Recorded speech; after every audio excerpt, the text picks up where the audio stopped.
बहुत से लोग सनातन में पीपल की पूजा करते हैं। कौन कौन करते हैं पीपल की पूजा? जो नहीं करते हैं वो करना शुरू कर दो। कुछ नहीं कर सकते तो कम से कम पीपल पे जल चढ़ाना शुरू कर दो। 5 मिनट की ये कहानी मैं आपको सुना रहा हूं। इस कहानी को ध्यान से सुनना। रविवार के दिन पीपल को जल नहीं चढ़ाना चाहिए। रविवार के दिन न तो तुलसी को जल चढ़ाया जाता है और ना ही पीपल को। शनिवार की शाम को अगर आप दीपक भी जलाएं पीपल के नीचे, इसका बहुत बड़ा फल है। एक बहुत अच्छी कहानी 5 मिनट की है, इसको जरा सुन लें और उसके बाद में फिर आगे कथा बढ़ाएंगे। एक ब्राह्मण थे, वन में रहा करते थे। पीपल का एक वृक्ष उनके आश्रम में था, उन्हीं के आश्रम में था। और उनका एक ही काम था कि नित्य पीपल को जल चढ़ाते थे और पीपल की सेवा किया करते थे, प्रदक्षिणा किया करते थे। एक बार यमराज ने उन्हीं के नाम राशि को लाने के लिए कहा कि तुम ले आओ, फलाने को ले आओ। और यमराज के दूत गलती से ब्राह्मण देवता को ले गए। और जब ब्राह्मण देवता को ले गए तो यमराज के पास प्रस्तुत किया। यमराज के साथ जब सामने प्रस्तुत किया तो भगवान यमराज ने देखा कि ये इनको क्यों ले आए, इनका तो समय नहीं, ये तो बड़े तपस्वी ब्राह्मण है, इनको क्यों लेके आए तुम? तो उन्होंने कहा कि हमसे गलती हो गई, आप हमने समझा आपने इन्हीं को बुलाया। बोले इनको नहीं बुलाया था, एक व्यक्ति मर गया उसे लाने के लिए बोला था तुम्हें, इनको क्यों ले आए? ये तो बड़े तपस्वी हैं, पीपल की पूजा करते, नारायण की पूजा करते। तो बोले अब तो अपराध हो गया, अब तो क्षमा मांगे। यमराज के दूत भी कहे महाराज क्षमा कर दो, हमको क्षमा कर दो, ये तो अपराध हो गया हमसे। बोले कोई बात नहीं। तो यमराज बोले कि अब आप चले जाओ। बोले चले जाएंगे, पर एक काम करो, पहले हम सब नरकों को देखना चाहते हैं कि यहां कौन कौन से नरक हैं और किस किस को कितना दुख मिलता है। उन ब्राह्मण देव को लेकर वो नरकों की ओर गए धर्मराज, और वहां जाकर देखा तो सब लोग बड़े दुखी थे।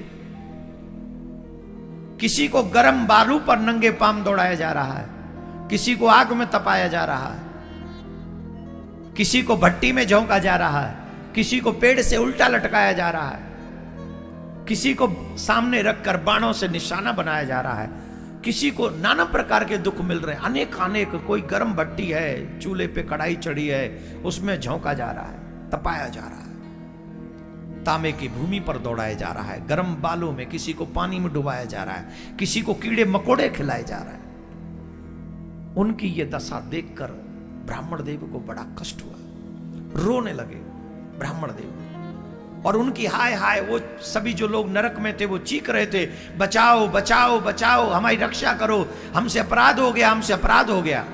तो ब्राह्मण देव ने पूछा, तुम लोग कभी न कभी तो मनुष्य बने होगे। ध्यान से सुनेंगे सिर्फ 1 मिनट, और ये बहुत गजब की लाइन है। ब्राह्मण देव ने कहा कि तुम कभी न कभी तो मनुष्य बने होगे, और मनुष्य बनकर क्या तुमसे कोई सत्कर्म नहीं हुआ? तुमने कभी नारायण की पूजा नहीं की, तुमने कभी पीपल को जल नहीं चढ़ाया, कैसे नरक भोग रहे हो बताओ? तो उन्होंने कहा महाराज हमारे नरक भोगने का कारण है, कई बोले हमने झूठी गवाही दी कोर्ट में जाके, किसी ने कहा मैं रात दिन चोरी करता रहा, किसी ने कहा मैंने परस्त्री गमन किया, किसी ने कहा कि महाराज मैं आए हुए अतिथियों को बड़ी घूर घूर के दृष्टि से, क्रोध भरी दृष्टि से देखता था। अनेक पापी थे, नाना प्रकार के पाप करते थे। मैंने अपने माँ बाप का अपमान किया, मैंने वेदों की निंदा की, मैंने पुराणों की निंदा की, मैंने भक्तों की आदि आदि इतनी बातें सुनाते रहे। भगवान ब्राह्मण देव बोले तुमने इतने पाप किए, तुमसे कोई सत्कर्म नहीं हो? बोले एक भी सत्कर्म हमने नहीं किया।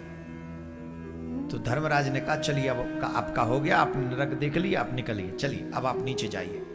ब्राह्मण देव ने कहा मैं नहीं जाऊंगा। बोले क्यों?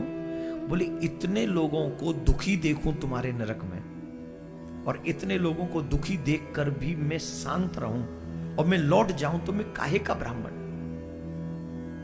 उन्होंने वही प्रार्थना की भगवान से और कहा अगर मैंने एक क्षण भी हे नारायण तुम्हारी सच्चे मन से तपस्या की हो, सेवा की हो, तो आप मेरे ऊपर कृपा कर दीजिए। क्या? बोले जो नरक में ये दुख भोग रहे हैं, इनको नरक से मुक्त कर दीजिए।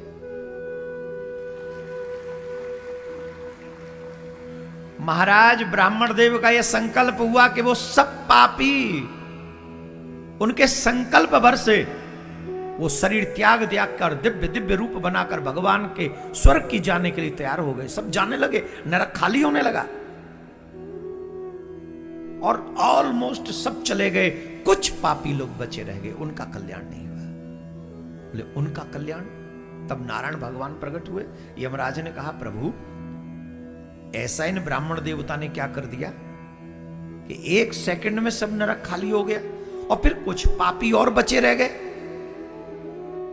कुछ पापी और बचे रह गए, इनका कल्याण क्यों नहीं हुआ? 2 प्रश्न है, ये इनका कल्याण कैसे हो गया और ये बचे कैसे रह गए? भगवान ने कहा सुनो, ये ब्राह्मण साधारण नहीं है, इन्होंने नित्य पीपल की पूजा की है और वृक्षों में पीपल मैं हूं, वृक्षों में पीपल मैं हूं।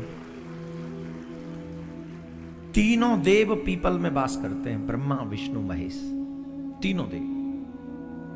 और जो इन ब्राह्मण देव ने जो जल चढ़ाया है उससे मैं तृप्त हूं और इनका इतना तप है कि इनके संकल्प मात्र से ये सब बड़े से बड़े पापी इनका कल्याण हो गया।